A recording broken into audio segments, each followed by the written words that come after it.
you doing? Not bad. Yourself? Trying to keep warm. Well, it's warmer today. Well, they said minus 40 tonight, and they said even minus, what, 50? Oh, did they actually say it's going to go down to minus 50? That's what I heard on the radio, yeah. Or on the TV, sorry. Holy crap. Well, it's minus... Is it right? Is it like... My car says minus 13 outside right now. Is that right? What?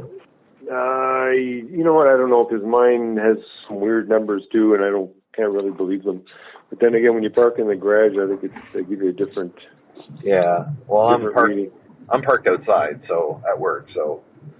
Well, when you're home, are you parking in the garage? At home I am, yeah. Are you plugging in while you're parked in the garage? No. No? Okay. Well, the plug to my block heater is broken on the car. Oh. It was connected when I pulled out one day. Oh, okay. That stupid mistake, and I haven't had it fixed. Right. But this car starts in most temperatures regardless. I've actually started it. The coldest days we've had, it was able to start actually pretty decently. Right. Well, I've had my truck for 2 years now, and I have not once plugged it in. I don't even know if it even has a block heater. It might not. But tonight it was like, it's in the garage, but it's like, do I plug it in anyway? Yeah, the new vehicles, I don't know, they seem to work pretty good. Yeah. Well, it's not in the windshield or anything, so I'm hoping it'll be okay. Yeah, I think so. So I kind of wanted to do a quick episode here. Okay. Where our brother from another mother is going through some rough times. His dad just passed away this week. And it's a very sad thing because we love Corey Geek immensely. I think it's safe to say from both of us. Yeah. He's a good fucking guy. Great guy. Flat out. So I thought we'd do an episode about Corey without Corey here. Maybe share some stories or something. But that might be kind of apropos. Okay. So, how did you meet Corey? Let's start there. I think that's a good starting point. God. Met Corey, and I believe this was either I met Corey at this time or this was a moment in time that kind of stuck out. But he came over to the house, and I can't remember what the occasion was, but he came over and to your house. Yeah, to my house. And he had brought a steak. Okay. Yeah. Okay, and this steak was as big as I don't know what to call it, one of those tablets from Apple, what are they called? Those whatnot. Anyways, a little bit bigger than that. But the thing was folded in twice, and it looked like an actual roast. Yeah. What it looked like. So I'm thinking we're going to throw this on the barbecue. And I'm like, wow, that's like I've never cooked a roast on a barbecue before. But so he opens it up and there's this great big flat slab of meat. So I was like, oh crap. So I turned the barbecue on and he said he just wanted it just enough, for the blue to go away, basically. Like just the cow just wipe its ass, throw it on for a second, flip it over, and you're done. So we put this, so I threw it on the barbecue, and I think we cooked it for a couple minutes on one side, flipped it over, and then cooked it a couple minutes on that side, and that was it. We pulled it off. Now this thing still looked like it was blue in the middle, like it was not. It was a blue rare, right? Isn't that what they call it, like a blue rare? Yeah, like it. I don't know. Mind you, I don't think my barbecue was as hot as maybe it should have been for that type of steak that he brought. But yeah, he was eating it. It was quite the sight, and he's a big guy too. Big, big boots and the whole thing. And back then it was like leather jacket and the whole deal. But yeah, that's one of my stories. And I was wondering that might have been in and around post Evil Within time, maybe, or something. Maybe. No, I might have been before that. Maybe. Well, no, I met him during the Evil Within, like with the actual so obviously, filming. Yeah. Okay. So okay, that's so it was obviously after that.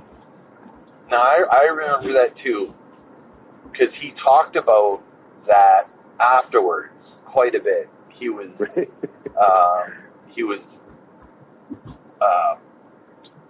at a loss for words at your hospitality and how nice you were and how inviting you guys were. You guys just, coming over and came for barbecue and it's like, you don't even know me, but you guys, I mean, you're just you. Like Todd, for those that don't know Todd is Todd. It's just Todd.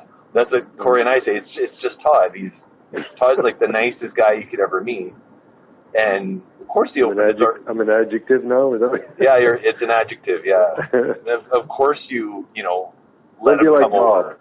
Don't be like Bob. Be like Todd. Yeah. So I think was there a commercial like that? Don't be a Bob. Yes, there was. Yeah, I think there was. So he was like, wow, like he liked you right off the bat. I remember that because we talked about it a few times, and he brought it up a number of times. Oh. So yeah, that's right. I remember that. I think, did we not go to like a block party or something at Bain's house or? That you know what? Maybe that was the right time frame. Yeah, because we do that. Well, I don't know if it was every year, but it was pretty close to every year. Yeah, every year we were there. Yeah, we did one. Now I was going through some pictures, and there was another time that you would have seen them. I don't know if you remember this or not, but we had a party at Kara's place when I was living there. Mm-hmm.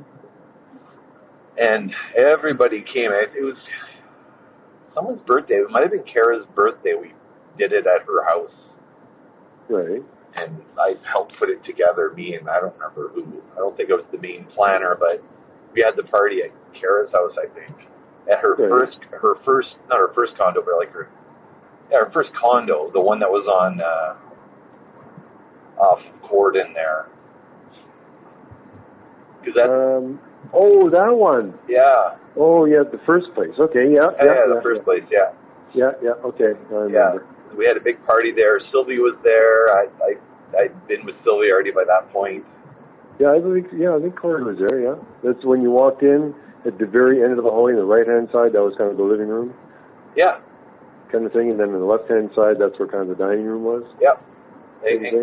Yeah, Corey and me, we lived very close together, so we actually were hanging around a bit more at that point. Right. And then we had this weird falling out around then. I'm not going to go into it, but we had a falling out, and then we, thanks to Dad, actually 100% because of Dad, we settled that falling out with a vengeance. Oh yeah, Dad. In Dad's last week there, he kicked my ass, and cause Dad passed away for Easter, and he made. This is the way Dad is. Dad was a motherfucker. I don't know what the right way to say it. Like he was. When Dad was adamant about something, he was adamant about something. Right. And he told me I needed to repair my friendship with Corey. Right. And I had to promise to him that I was going to do that. And I did. So the Keycon afterwards, which was in May, Dad died in April, I confronted Corey at Keycon. And he was cool with me, I don't mean in a good way. Like, he was kind of like, yeah, hi, Sean. And I was kind of like, hi, Corey. And then I finally got the balls to talk to him, and we resolved it. We talked about everything. Right. It was at that point that we realized we're both two knuckleheads. And, don't be idiots. So I reestablished my friendship with him at that point. And we've been close ever since. Right. Like, really close, like blood brothers. And I feel like I went through the trenches with that guy. Well, I think you have. Yeah, we definitely have. So, we've become very good friends since that. Since we both, since Dad kicked our asses and told us to stop fucking around and go give the guy a hug, tell him you love him, because you obviously do. So I did. So because the dad, every time I see Corey, I have to tell him I love him. Yeah. I do. Dad made me do it. He says, you give him a hug and you tell him you love him. Oh, we're guys. Fuck that shit. I don't care if they're guys. You know. Yeah, he said, you're close to him like you're close to your own brother. Like, you can't, don't let that go. You have to look after that guy. He doesn't have a brother like you do. You have to look after him. I'm like, okay, yes, sir. You know. Right. Cool. So, wow. Yeah. Didn't I tell you that story before? No. This is the first time I heard that one. Oh, yeah. Yeah. No, we were so we had a big talk, talked everything out, fucking crying like two little kids, hugging each other. It probably wasn't a beautiful scene to watch. It's like some of those women who cry. It's like, God, they're ugly criers. Oh, it was ugly crying. Yeah.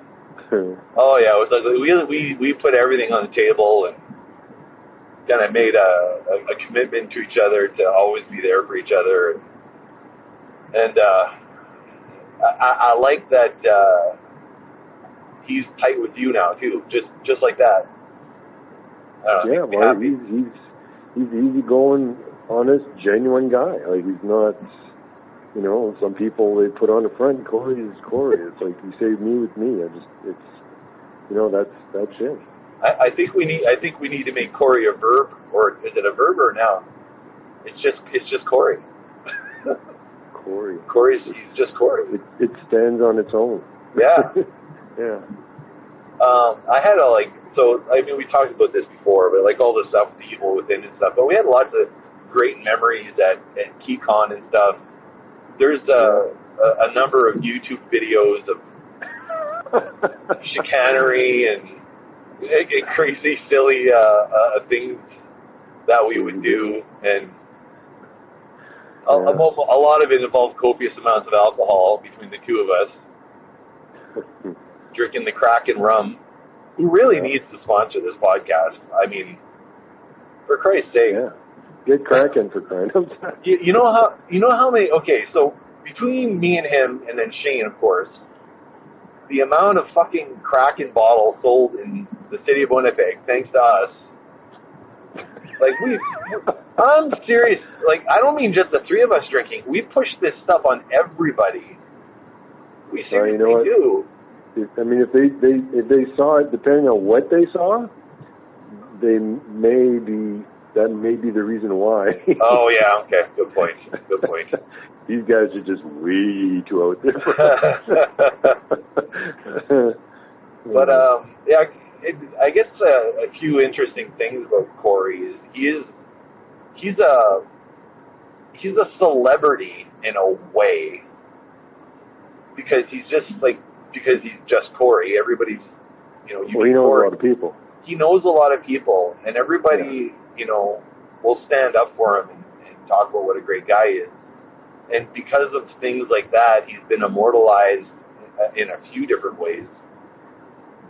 So the top ones that I think of, and I don't know if you know all of these or not, but probably not.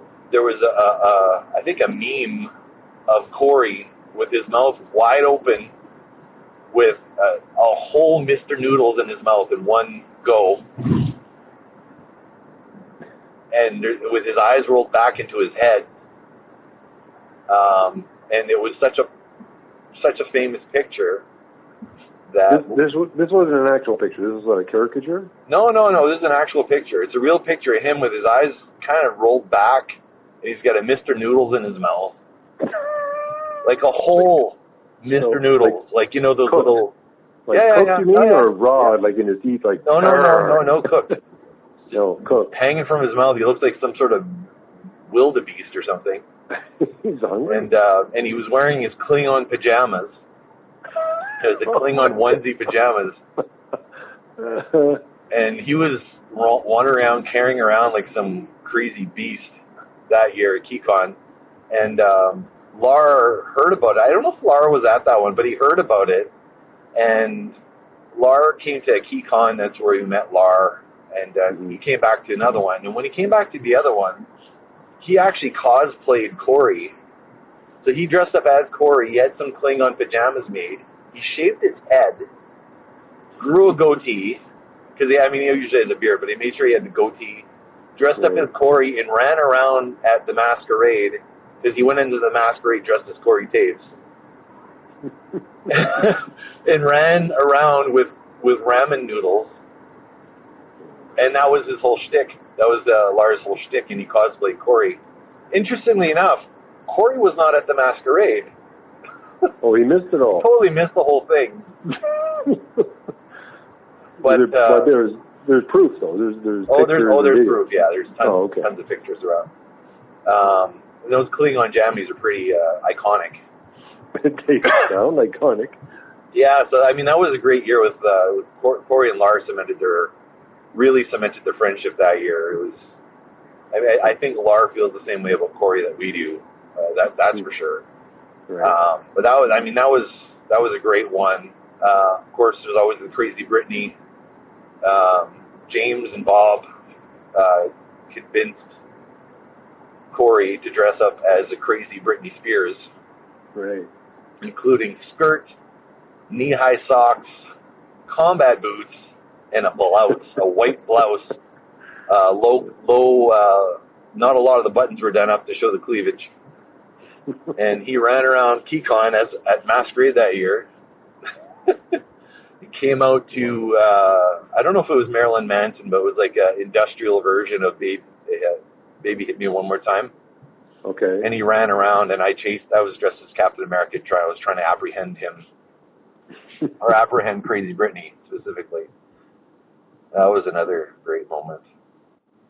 Yeah, we were at the last Keycon they had. There was a new thing they had with you take they had them there, but like the phones, right? Yeah. And they would put them in this little 3D goggle type things where you could have like a virtual reality tour. So we had 3 of these phones. I think it was Corey, you, and myself, I believe. Yeah. And we went into that one room, and one of them was like a roller coaster, right? Yeah. So you could look around, and it was pretty wild because you looked behind you and up and down, and you could actually see around you while this thing was going. But then there was the one with it was like a haunted house, and you're in this wheelchair, and then it's just slowly going along, and then you turn right or left, or you have to go through doors and stuff. And I remember him screaming. Like a little girl. Yeah, it was funny. But then I did the same thing 2 seconds later because I got to the same part he did. But that was pretty cool. Do you remember when he came out to see Dome play? Took a shit ton of pictures when we played that church. Yes. At the church. That was quite the venue. I was like, okay, we're gonna have like not heavy metal, but thrash metal type music. People are gonna be playing in the church, and like, ooh. And the priest is there. Yeah, the priest, the pastor or minister or whatever denomination. It was like, oh. It was a favorite moment of mine because maybe I won't say too much here, but Corey's not Catholic. He's probably the other thing. Okay. And for him to go into a church wearing that necklace he was wearing, which is not a pro-church necklace, I won't say more than that. I don't want to get the guy in trouble or anything, but he came in. He came into the church because he thought, "Oh my God, this is like the craziest thing ever," and he wanted to see us play. And he tried to see us play a few times. Just logistics are really difficult when you got kids. Mm-hmm. And he came out to that show and took photos the whole night. And they're really great pictures. I use those pictures all the time. Yeah. But that was like really cool. Pictures in there too. Yeah, and the sound in there was pretty. He's a really. What I mean by the cathedral sound. Yeah, but he's got a really good eye. Like as a photographer, he did some shots for me when I was doing I needed some writer shots of myself, and he took a bunch of really great black and white pictures that were just phenomenal. Like he really has a good eye. He's not just a great artist.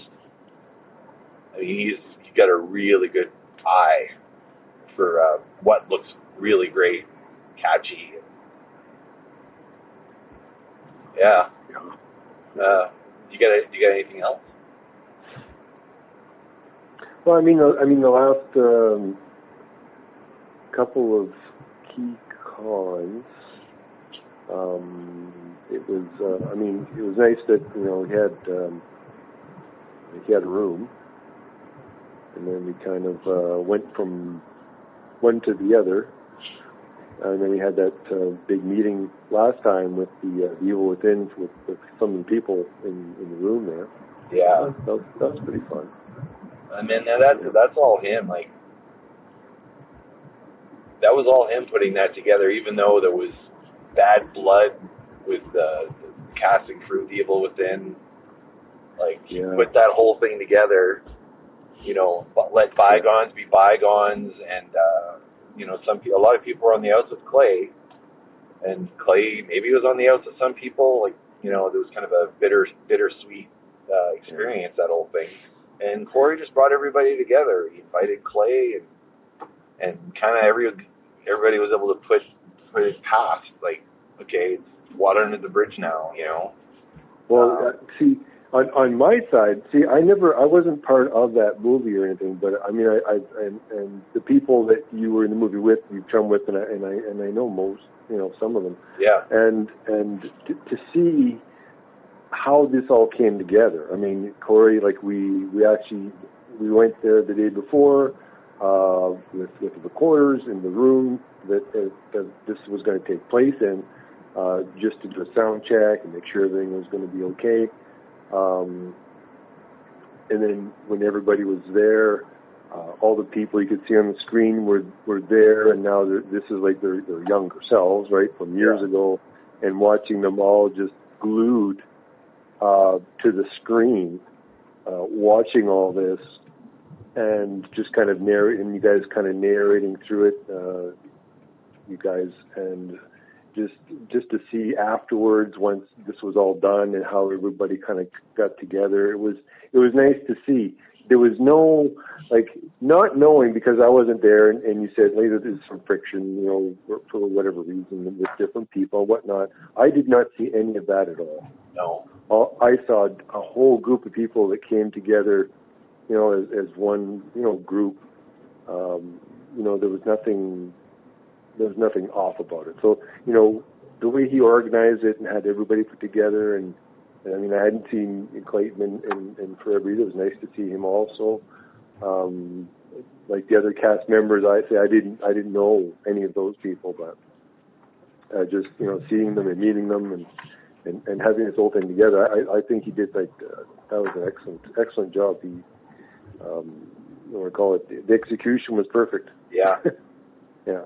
And that was all, like, we all did that for him. Like, I think we all wanted it, but I don't think any of us had the courage to put it together. Like, that's just Corey being Corey again. Like, like, he doesn't hold grudges. He just fucking got it done. And, everyone was really happy, and it was, it was an experience I'm going to remember for the rest of my life that he put that together. It's like, there aren't a lot of people out there that are like that. Like, fucking unique. Pretty good fucking guy. Yeah. Yep. Yeah, so... Yep, no argument there. Yeah, I'm just about home here. I guess let's maybe start signing off. But, yeah, Corey, we love you. I hope everything, get through all this okay. Yeah. Same here, bud. Yeah, we love you, and I'm sure we'll be talking soon. I'm going to try to put this up tonight and, let him know we're sending this out. Just want to make sure he knows, we're around for him. Exactly. Yep. Exactly. Alrighty, bro. Alrighty, sir. So we shall talk to you later. You keep warm. Yep. And hopefully your car starts tomorrow. Okay, I'm going right in the garage right now. All right. Okay, see you later, bro. All right, see you later, bro. All right, bye-bye. Bye.